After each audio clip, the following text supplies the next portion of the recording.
qu'il fallait faire des jours.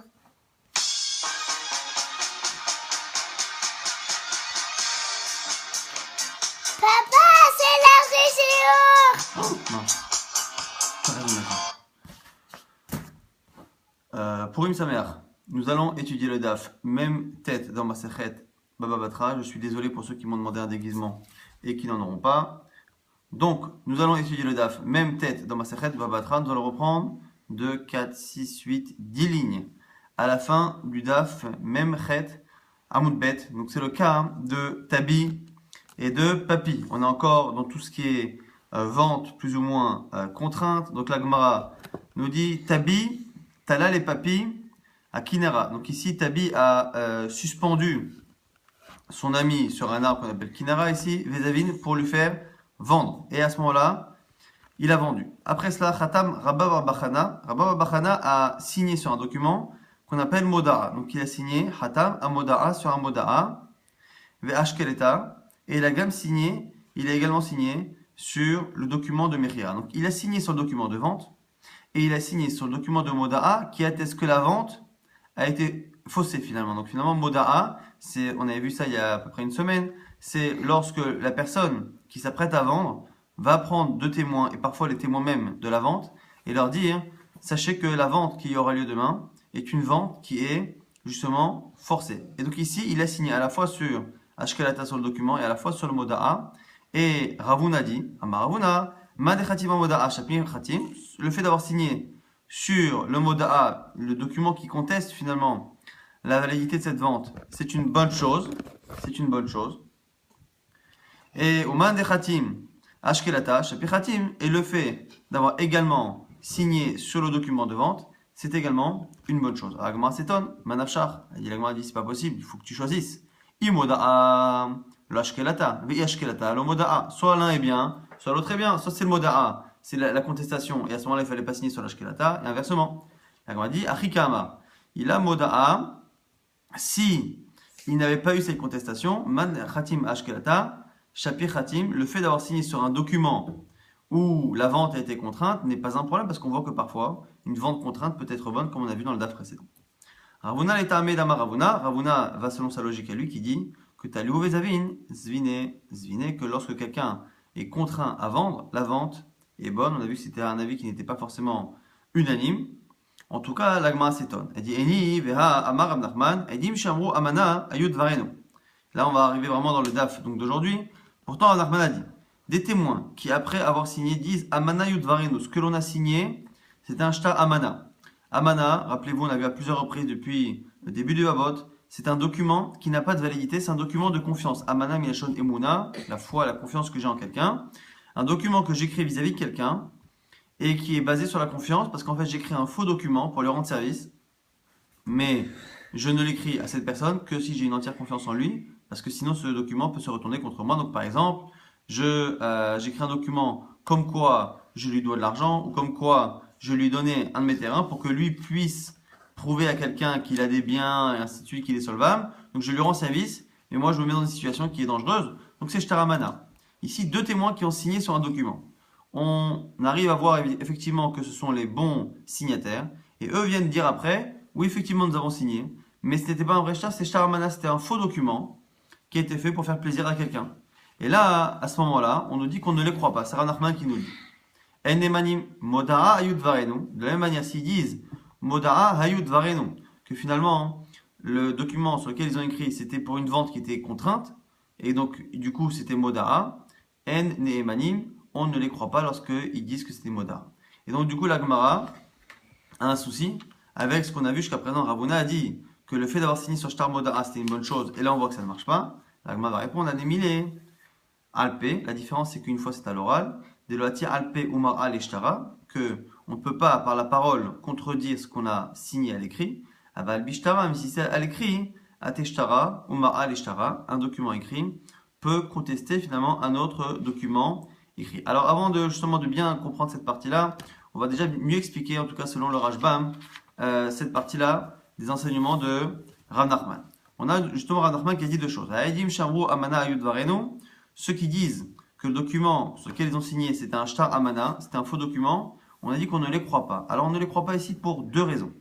Première raison, c'est la contradiction. On part du principe que quelqu'un qui était déjà Megid, qui a parlé dans un Beddin ou qui a signé sur un document, il s'est exprimé devant la justice, il ne peut pas, Shuv Eno Choser ou Magid, ne peut pas revenir et être Magid et redire finalement l'opposé de ce qu'il a dit précédemment. Ça, c'est une première raison pour laquelle celui qui vient dire que le document qu'il a signé est Shtar Amana n'est pas cru. Deuxième raison, c'est que Shtar Amana, un document justement qui est faux et qui est fait pour faire plaisir, pour aider quelqu'un, est un document qui est à la fois interdit à la signature et interdit à la possession. C'est-à-dire que c'est finalement un document qui peut permettre à quelqu'un, qui peut tenter justement quelqu'un d'être malhonnête, un peu comme les pierres, les poids que la Torah nous interdit de posséder si les poids sont faussés, parce que finalement c'est une arme de faussaire qui est facilement utilisable. Pareil pour un shtar amana, il doit être ni signé ni possédé. Donc deux raisons pour lesquelles on ne croit pas les témoins qui disent qu'ils ont signé sur un shtar amana. Pourquoi? Premièrement, parce que c'est une contradiction vis-à-vis de ce qu'ils ont dit et qu'on ne les croit pas la seconde fois. Deuxièmement, c'est parce que comme il est interdit de signer sur ce genre de document, ils sont en train finalement en disant cela de venir témoigner qu'ils sont Rechaim, qui sont des gens qui ne respectent pas les règles de la Torah. Et En, Adam, Misimatzmo Racha, un homme n'a pas le droit de se rendre Racha, donc on ne le croit pas lorsqu'il vient du Rebedin qu'il a fait ce genre d'avérot. Ce sont les deux raisons qui sont importantes parce qu'elles ne sont pas justement valables dans tous les cas. Le cas suivant, qui est le cas de Shtar Moda'a, celui qui dit que le document qu'il a signé, c'était une vente qui était contrainte, qui était forcée. Là-bas, on ne le croit pas, non pas parce que le document est interdit, mais parce que ici, c'est une contradiction avec ce qu'il dit. Et là-dessus, on nous dit justement que la contradiction, Anémilé Alpé, c'est que lorsque c'est une contradiction, ce qui est écrit, mais par la parole. Lorsque c'est un nouveau document qui vient contredire le premier document, Aval Bishtara, Atishtara, Al Eshtara, un document peut être aussi fort qu'un autre document et justement le rendre invalide a posteriori. Et donc du coup, c'est la raison pour laquelle finalement, on a une distinction et on nous dit finalement que lorsque c'est un document qui atteste que le premier n'était pas bon parce que c'était un shtar moda, finalement, on estime que le deuxième document marche. On revient, on fait une petite aparté sur les paroles de Rav Nachman. Goufa. Amar Rav Nachman, Amana Yudvarenu, celui qui dit ce que j'ai signé c'était un shtar amana, En Neemanim, on ne les croit pas, Moda'a Hayudvarenu. Lorsqu'ils disent également à l'oral que ce qu'ils ont fait c'était shtar moda'a, c'est-à-dire que c'était un faux document, parce que c'était finalement une vente qui était contrainte, En Neemanim, on ne les croit pas non plus, parce que c'est à l'oral. Ou Mar Baravashi, et Mar Baravashi Amar, Amana Yudvarenu, En Neemanim. Eux pensent que même lorsqu'il dit Amana Yudvarenu et Nemanim, on ne les croit pas, Moda Yudvarenu Nemanim. Lui il pense que même à l'oral, lorsqu'ils disent Moda Yudvarenu, que finalement on nous avait informé que c'était une fausse vente, on les croit. Maïta Ama, pourquoi? Chez Zenitan Likatev, Veze Lo Nitan Likatev. Ici, on voit que la raison pour laquelle Rav Nachman pense qu'on ne peut pas justement contredire et dire que c'est un shtar amana, c'est que parce que le shtar amana est interdit. Et donc du coup, il ne tient pas l'autre raison qu'on a citée tout à l'heure. On a dit qu'il y avait deux raisons pour shtar amana, soit parce qu'il est interdit de le signer, soit parce qu'il y a une contradiction. Lui ne pense pas les raisons de la contradiction. Et donc, à partir du moment où il ne pense pas cette raison-là, et que la seule raison qui importe, c'est est-ce que c'est interdit ou pas interdit, lui il dira que shtar amana, c'est interdit de l'écrire. Et donc un homme ne peut pas venir dire qu'il a écrit un document qu'il ne faut pas écrire. Par contre, s'il dit même à l'oral que le document qu'il a écrit c'était un document d'une vente contrainte, qu'il avait le droit lui-même de signer en tant que témoin, à ce moment-là, comme c'est autorisé, on le croit. Donc on a finalement ces deux raisons, les deux raisons qu'il y a dans Shtar Amana. Celui qui tient ces deux raisons dira que dans Shtar Moda, dans le cas d'une vente forcée, on fera une distinction entre l'oral et l'écrit. À l'oral, on ne les croit pas, mais à l'écrit, on les croit. Si par contre, on ne tient pas la première raison de la contradiction et du problème de Choser ou Magid, et de témoigner différemment ce qu'on a dit. Si on ne tient que la raison du Issour qu'il y a dans un shtar amana, si on ne tient que cette raison, à ce moment-là, cette raison-là n'existant pas dans le cas du shtar moda'a, à ce moment-là, il n'y a pas de raison de faire d'interdiction dans ce cas-là, et on croirait même à l'oral s'il venait dire que c'était shtar moda'a. Là, on reprend la partie de la Mishnah, qui disait Velo le ish chazaka venir si ishto kanon n'a pas de chazaka sur les biens de sa femme. Donc, sa femme possède des biens, lui consomme l'usufruit de ses biens pendant 3 ans, il ne peut pas dire après, voilà, ils sont à moi, je n'ai pas de document qui prouve que ma femme me les a cédés, mais pour autant, j'ai la chazaka depuis 3 ans, ça ne fonctionne pas. La Gemara dit Pshita, c'est évident. Pourquoi? Kevan de hitle les pera ou des kachil. La Gemara dit, mais dans tous les cas, c'est logique. Pourquoi? Parce que lorsqu'un homme épouse une femme, les biens de la femme arrivent chez le mari et l'usufruit de ces biens est une possession du mari. Donc, la chazaka ne peut avoir de sens que si je n'ai pas le droit d'utiliser cet usufruit, que j'utilise pendant 3 ans, et qu'à ce moment-là, je dis voilà, la preuve que je suis le propriétaire, c'est que ça fait 3 ans qu'on me laisse utiliser la récolte, profiter de l'usufruit de cette chose-là. Or là, ici, c'est les chachamim qui ont dit que lorsqu'un homme épouse une femme, les biens de la femme continuent de lui appartenir, simplement, le mari profite de l'usufruit. Donc la Gemara dit que c'est normal qu'il consomme. Donc évidemment, c'est pas shayach, il n'y a pas un seul instant une possibilité de penser qu'il y a chazaka. La Gemara dit l'osricha. Non, je vais te dire pourquoi c'était pas si évident. Les katavla, c'est dans le cas où le mari a dit Dinu dvarim enli benirsaich. Le mari a dit je ne veux pas avoir tes biens. Donc la femme arrive avec des richesses, lui dit je te préviens, je ne veux pas du tout profiter de tes biens. Donc ce que les maris ont le droit d'avoir, moi je ne veux pas l'avoir, je n'aurai pas l'usufruit de tes biens. La Gemara dit mais ça suffit pas. Pourquoi? Même s'il écrit cela, ça ne marche pas. On est déjà objecté ainsi. Il y a quelques dapim. Il y a une breta qui dit Dinu dvarim enli al sadezu. Enli esekba. Yadaim mesulakot mimena lo amarklum. Lorsqu'il y a ici 2 associés, il y a quelqu'un qui dit je n'ai plus rien à faire avec ce champ. Alors il y a 3 versions ici. Dinu dvarim, j'ai plus de règles ni de paroles par rapport à ce champ. Enli esekba, je n'ai plus d'affaires avec ce champ. Yadaim mesulakot mimena, mes mains sont écartées de ce champ. Bon, c'est finalement 3 expressions pour dire la même chose. Lo amarklum. Il ne s'est pas désengagé vis-à-vis de ce terrain. Alors la Gemara répond Amrele de Rabbi Yannai, on a répondu dans le Beth Midrash de Rabbi Yannai Matnitin bekotevla ve'oda arusa. Pourquoi ici ça va marcher? Là-bas, dans le cas des associés, ça ne marche pas parce qu'ils sont déjà associés à la base.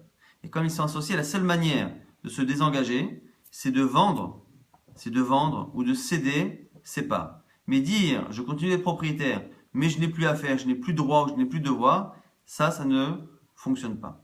Mais là ici, pourquoi cette expression qui dit je ne veux pas avoir d'affaires, pas avoir de responsabilité, pas avoir de possession, pourquoi ici cette formule qui n'est pas suffisante pour séparer 2 associés sera suffisante ici dans le cadre d'une relation entre un homme et une femme, une relation ici financière évidemment.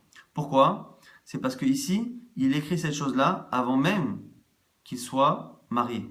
Lorsqu'elle est encore aroussa. Aroussa, c'est qu'il a fait les kiddushin, mais que les engagements financiers n'ont pas commencé, ce qu'il n'y a pas eu encore la roupa. Parce que nous dit ici la Gemara de Rabbi Yannai, Matiti notre Mishnah parle bekotevla vers Oda Aroussa, dans un cas où il écrit alors qu'elle est encore aroussa. Et quoi? La Gemara nous dit Nachala ba'alole adam imakom acher. Lorsque l'on a une nachala, un héritage, ici c'est pas un héritage, mais en tout cas des biens qui arrivent mimakom acher, d'un autre endroit, c'est-à-dire non pas de la Torah, mais takanat chachamim, Adam matne alea shelo yirashena, un homme peut émettre la condition et refuser de la recevoir. Ce qu'on apprend ici, c'est que là où la Torah nous dit qu'un père donne de l'argent à ses enfants, cet héritage, c'est un héritage minatora, et on ne peut pas si facilement se défaire de ce droit que la Torah nous donne et de ce don que la Torah nous donne. Si par contre, c'est une takana chachamim, c'est le cas ici, c'est le cas de la takana du mariage et de la ktuba, c'est-à-dire qu'une femme, lorsqu'elle se marie, elle donne finalement pendant tout le temps du mariage l'usufruit de ses biens à son mari. Le mari peut, avant que ce contrat prenne effet, au moment de la choupa, il peut écrire et dire voilà, je ne veux pas que le droit à l'usufruit fonctionne dans le contrat de mariage. Et à ce moment-là, comme ça vient mimakom acher, ça vient de takanat chachamim et non pas de la Torah, Adam matne alea, il peut faire cette condition, shelo yirashena, de ne pas justement en hériter, comme le dit Rava, Kederava, d'Amarava Ravanodi, Kola Omer, Ifshi, Betakanat Chachamim. Tout celui qui dit je ne veux pas, je n'ai pas envie de la Takanat Chachamim, de profiter de la Takanat Chachamim, Kegon Zot, comme celle-ci, Shoma Imlo. Donc là, ici, on ne parle pas de quelqu'un qui refuse de s'engager, mais qui refuse de profiter d'une Takana. Shoma Imlo, on l'écoute. C'est quoi, comme cet exemple, Kegon Maï, alors on a dit Maï Kegon Zot, Kedaravuna Marav, comme a dit Rav, Damaravuna Marav, Yichola Isha Shtoma Le Bala. Une femme peut dire à son mari, Eni Nizonet, Ve'eni Osa. L'homme a l'obligation de nourrir sa femme. Et c'est en contrepartie de cet engagement que l'homme profite de l'usufruit des biens de la femme lorsqu'elle en possède.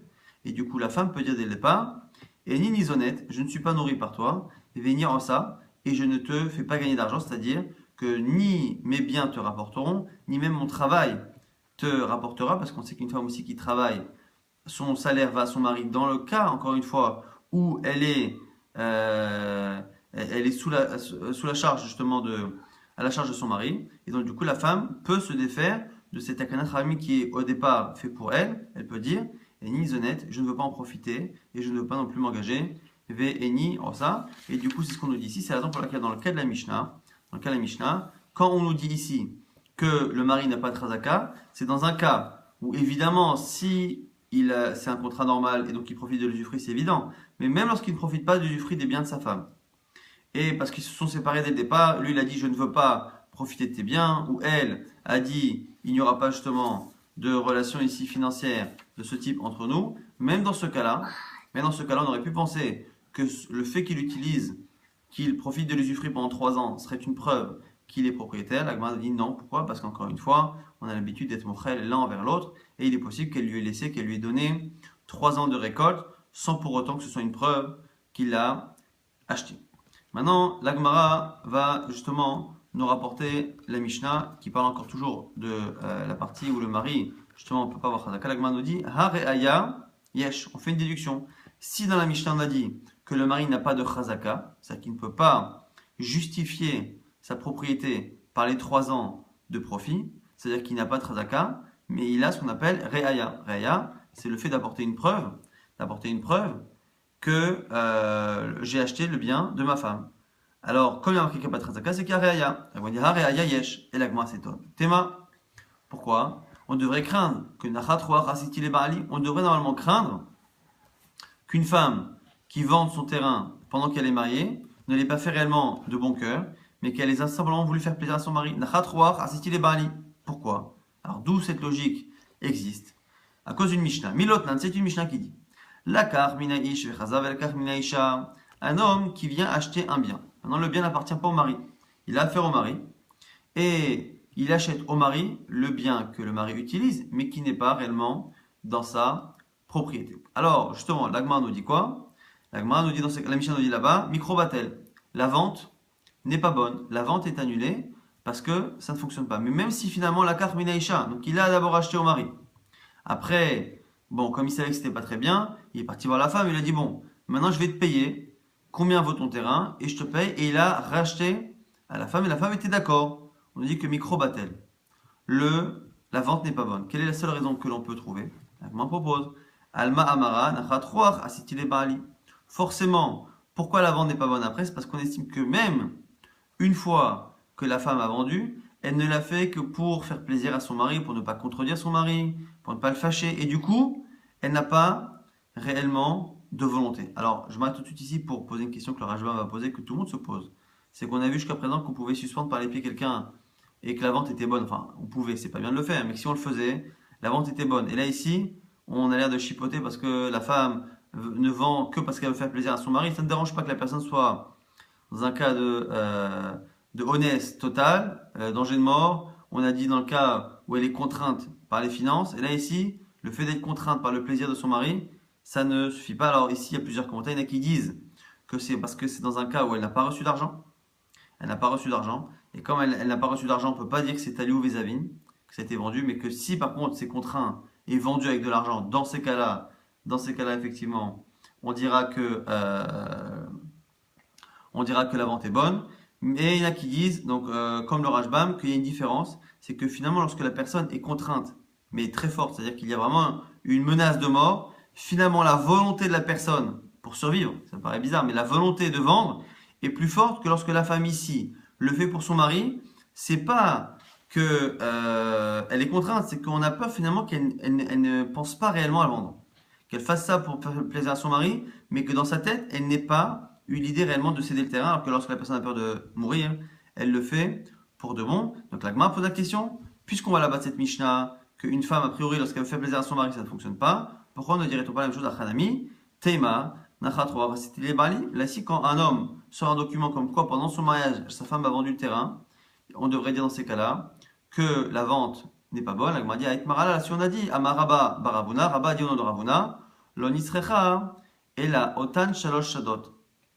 La Gemara nous dit là-bas, c'est parce que là-bas, c'est pour les fameux 3 terrains les trois terrains qui sont marqués dans la Ktuba, Achad Shekatala Biktuvata, un qui est marqué dans le terrain, Achad Shechela Biktuvata, Achad Shechnisalo Shum Michela. Ce sont les trois terrains, on verra, on expliquera dans le date de demain, ce sont les trois terrains justement qui sont cités dans la Ktuba, et c'est sur ces trois terrains qu'on estime qu'une femme, pendant le mariage, ne peut pas les vendre réellement en ayant envie de les vendre. Donc si elle le fait, on se dit que dans le fond, elle a voulu faire plaisir à son mari, mais il n'y a pas pensé à un seul instant. C'est pour ça que la vente, justement, n'est pas bonne. On va rapidement résumer ce DAF de Purim. Je répète quand même pour ceux qui verront ce DAF plus tard et qui se demanderont quelle est la raison de cet accoutrement. Donc on a vu dans le DAF que lorsqu'on avait un shtaramana, des témoins qui ont signé sur un document qui disent que le document sur lequel ils ont signé était un faux shtaramana qu'on a écrit pour faire plaisir à quelqu'un, on ne les croit pas. On a vu qu'on pouvait trouver éventuellement deux raisons.